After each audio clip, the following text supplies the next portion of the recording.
Boker Tov, bonjour à tous. Et je veux rappeler un petit point qu'on a vu dans le cours hier. Rabbi Nathan il dit que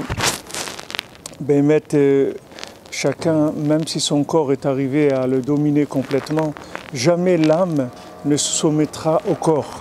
C'est-à-dire l'âme, elle est vivante éternellement. Elle ne pourra jamais être soumise au corps. Le corps, on peut le soumettre à l'âme, mais l'âme, elle ne sera jamais soumise au corps. Donc il y a toujours une possibilité de s'en sortir. Il suffit de réanimer l'âme.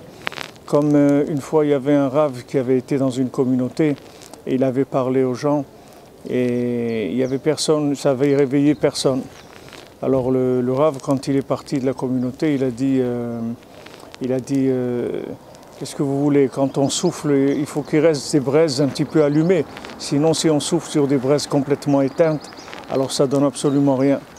Alors Rabbi Nathan, il a dit, quand il a entendu ça, il a dit c'est pas vrai. Il dit les braises, elles sont toujours allumées. Il faut savoir souffler, c'est tout. Mais ça n'existe pas quelqu'un qui est éteint.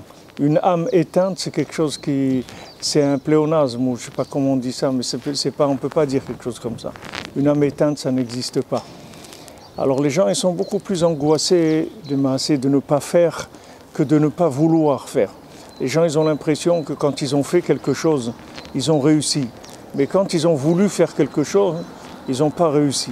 C'est-à-dire ils préfèrent l'action sans le vouloir que le vouloir sans l'action. Alors que c'est complètement faux. C'est-à-dire cette vision des choses, elle nous vient parce qu'on est dans la clipa de Esav. Et Esav, lui, tout son ignan, c'est d'agir, de faire des choses. Esav, c'est les mains, il agit. Tandis que Yaakov, il veut, c'est tout. Tout l'ignan de Yaakov, c'est de vouloir, c'est tout. Maintenant, nous, on commence par le vouloir. Et ensuite, il y a le pouvoir. Maintenant, quand on commence par le vouloir, et ensuite il y a le pouvoir, alors le pouvoir il vient d'Hachem. Mais quand on fait du pouvoir, de l'action, sans vouloir, alors à ce moment-là, ça veut dire que le pouvoir il est à nous, le pouvoir il n'est pas à Hachem. C'est ça la faute d'Adam Arishon. C'est-à-dire le serpent, il a dit à Adam Arishon, le jour où vous allez manger de ce fruit-là, le jour où tu vas manger de ça, tu vas être comme un Dieu, tu vas créer des mondes.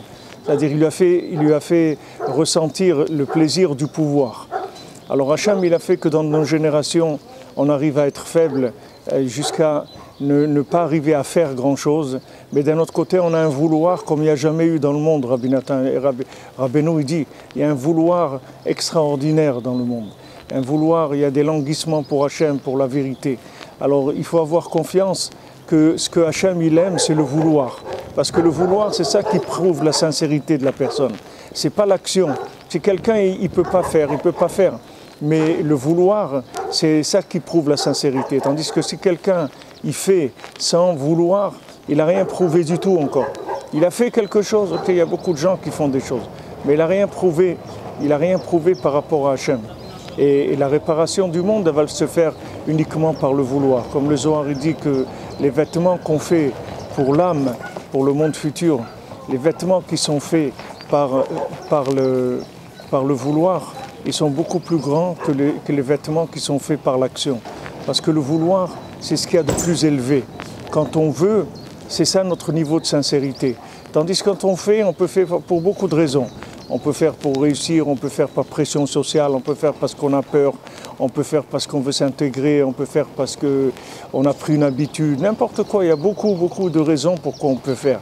Tandis que le vouloir, on peut pas, c'est pas quelque chose qu'on peut truquer. Ou on veut pas, c'est tout. Il n'y a pas de... Alors Bezrat Hachem, Rabbeinu nous apprend qu'en parlant avec Hachem un petit peu tous les jours, en parlant avec lui, on fait grandir notre vouloir de nous rapprocher de lui.